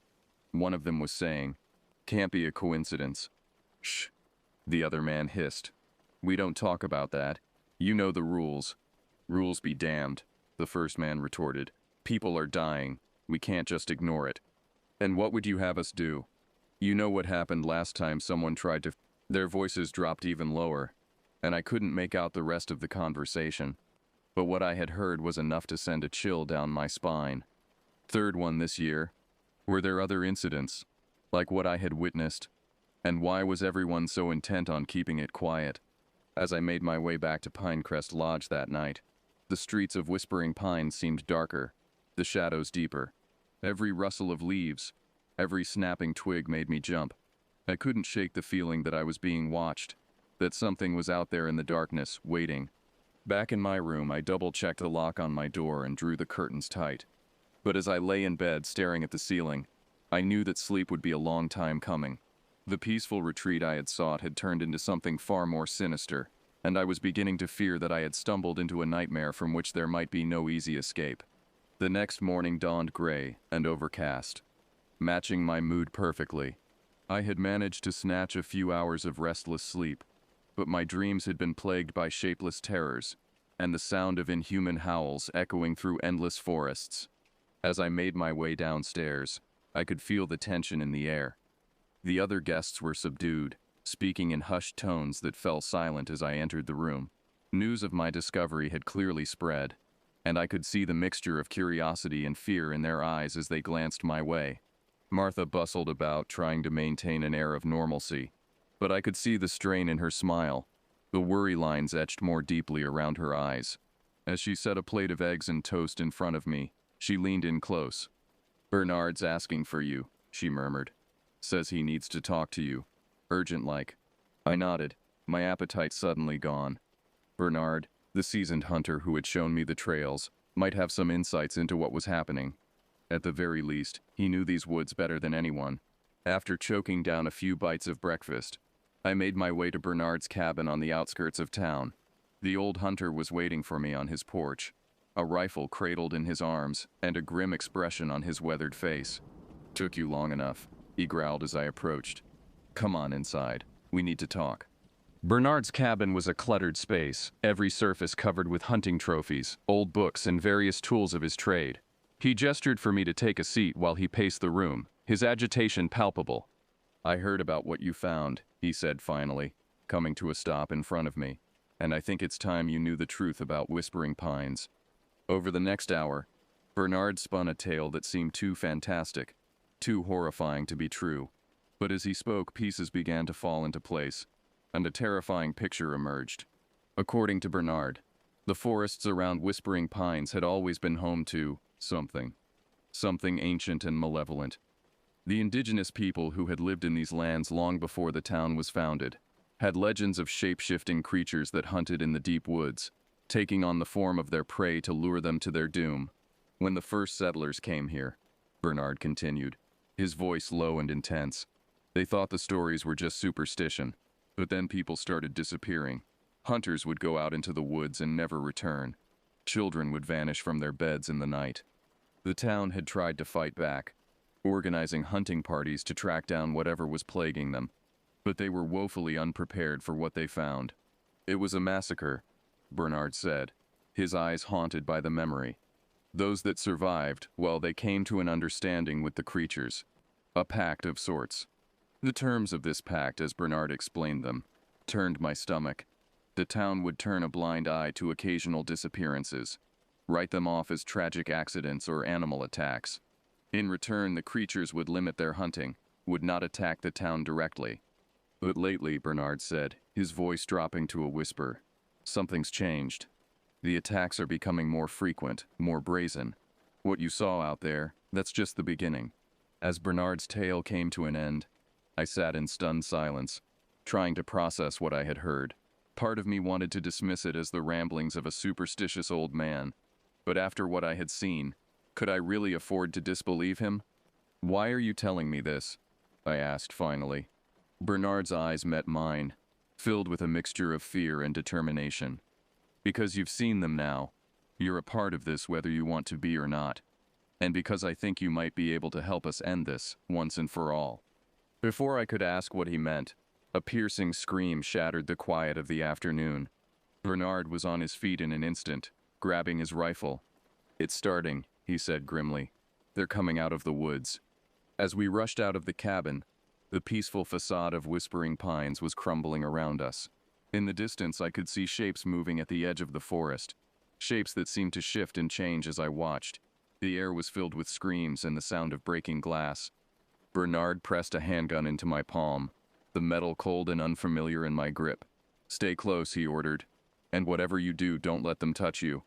As we made our way towards the center of town, the true horror of what was unfolding became clear.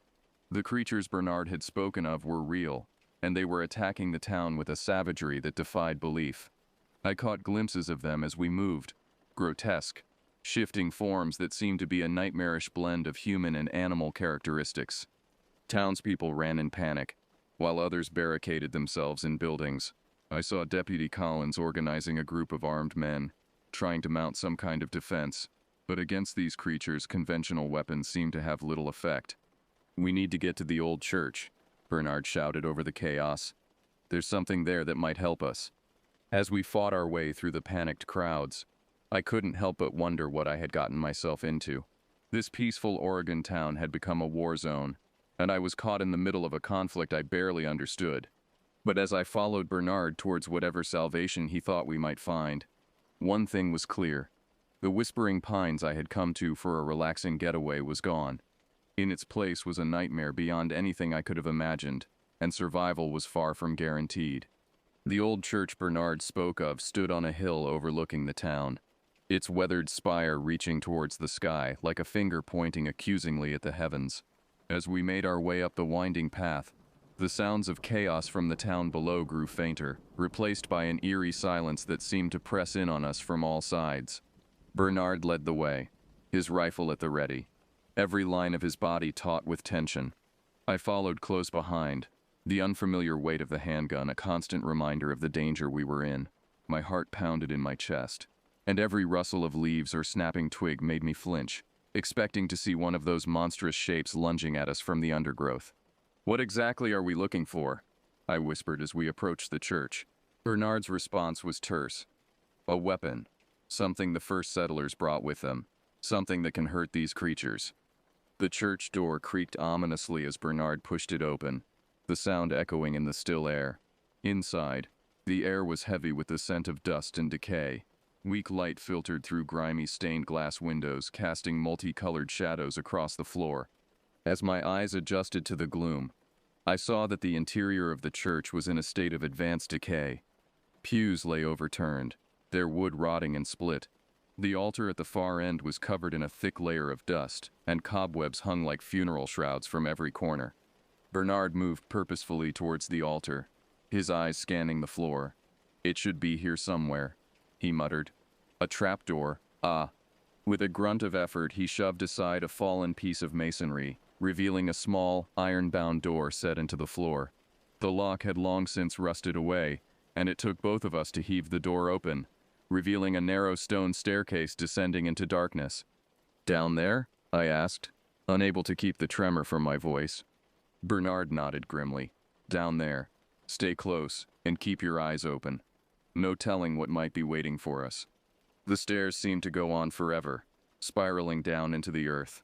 The air grew colder as we descended, and I could hear the soft drip of water echoing from somewhere in the darkness. Finally, the stairs opened out into a large circular chamber. As Bernard's flashlight swept the room, I gasped. The walls were covered in intricate carvings, depicting scenes of violence and horror. I saw representations of the creatures we had encountered, shown in various stages of transformation, and everywhere, images of death and suffering. But it was what stood in the center of the room that truly caught my attention. On a raised dais stood a pedestal, and on that pedestal rested a sword.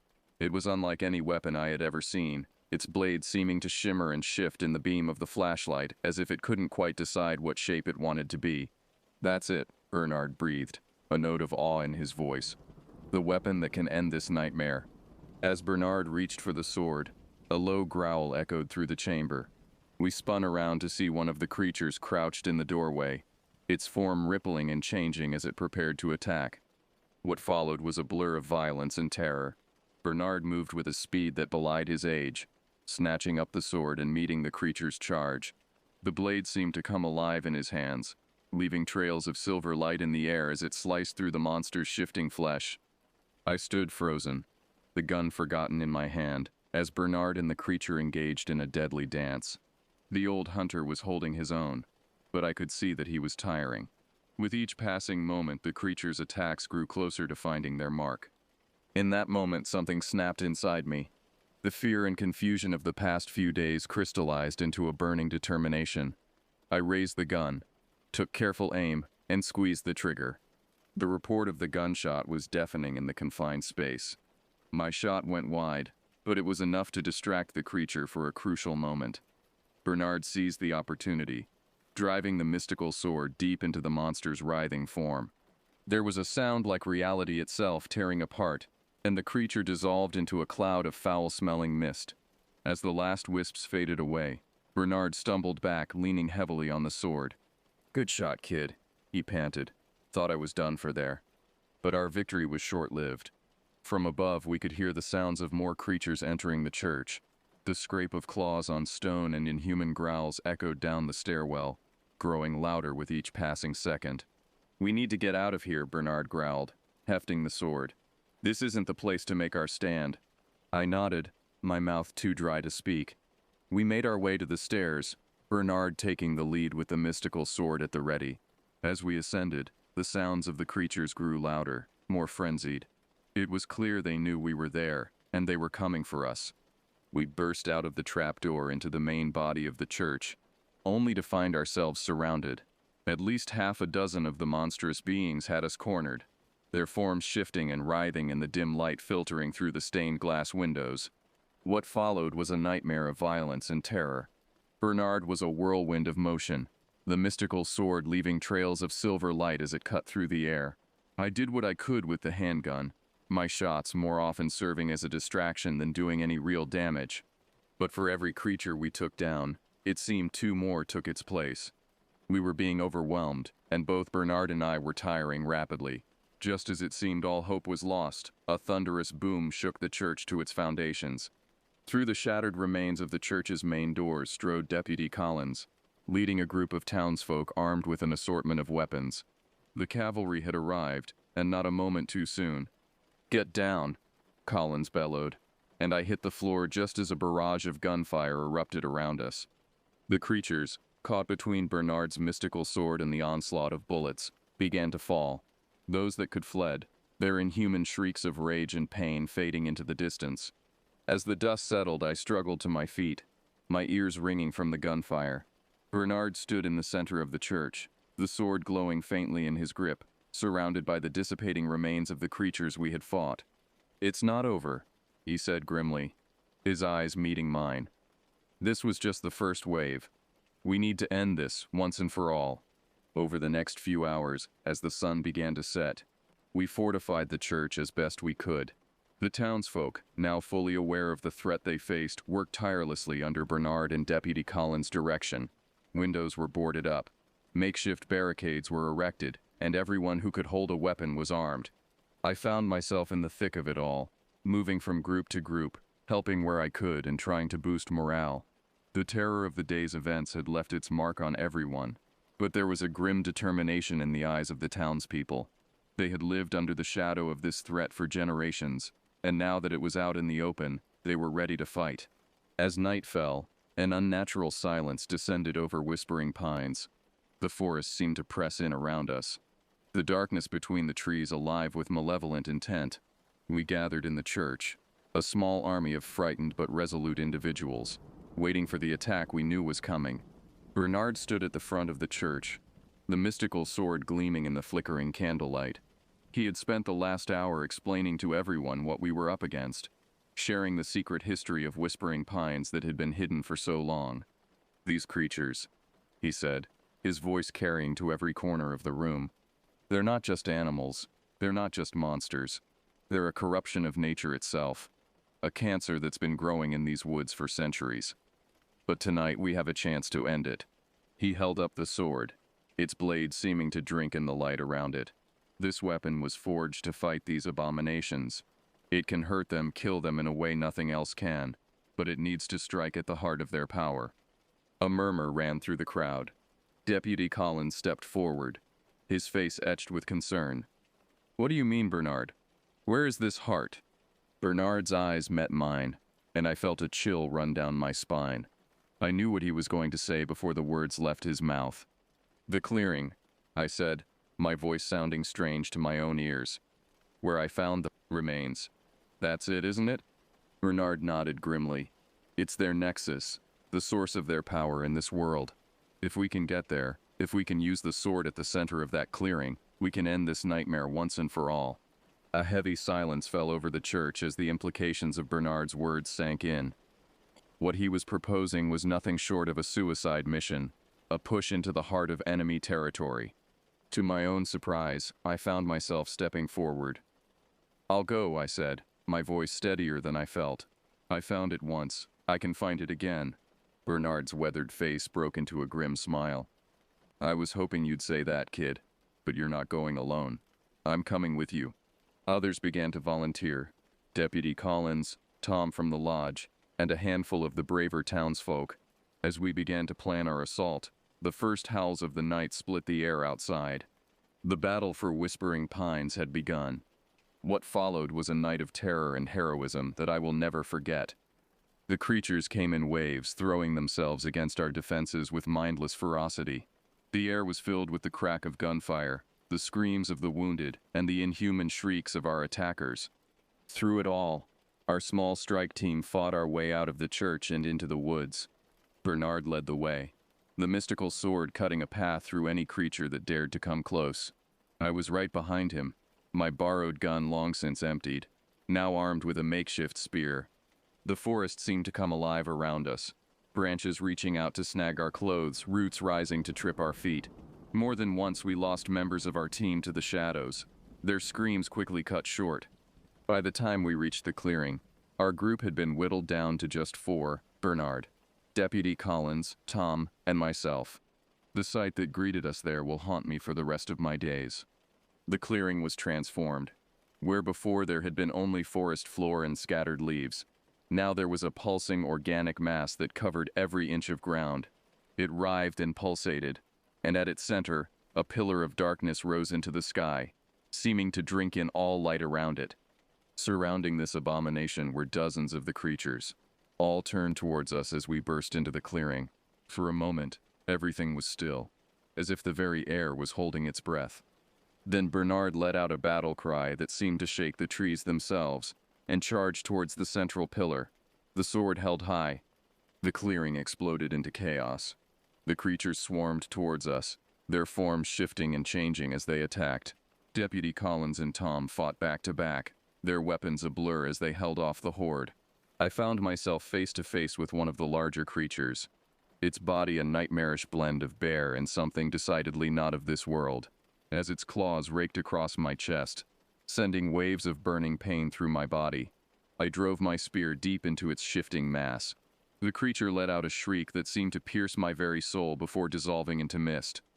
Through the melee I caught glimpses of Bernard fighting his way towards the central pillar. The sword in his hands blazed with an inner light, each swing leaving trails of fire in the air. But the creatures were endless, and I could see that the old hunter's strength was fading. In that moment I knew what I had to do.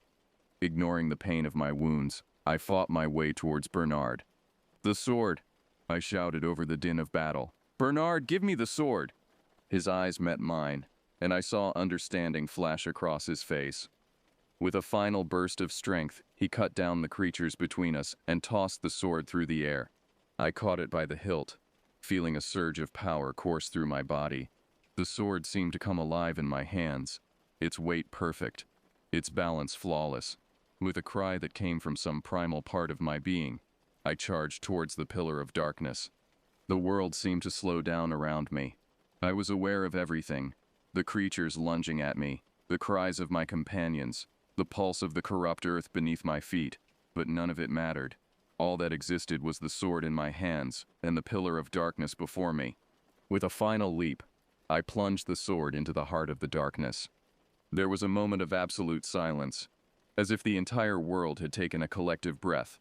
Then, reality itself seemed to tear apart.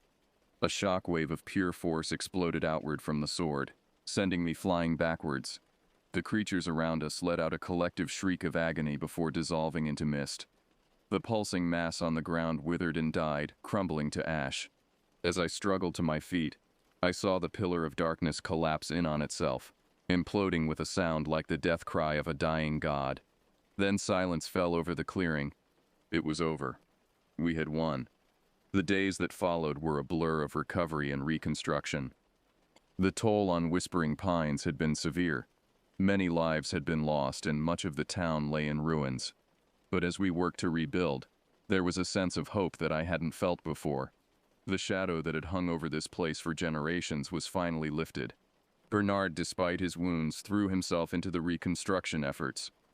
"This town's got a chance to start over," he told me one evening as we sat on the porch of his cabin, looking out over the forest, "to be what it always should have been, without that darkness hanging over it."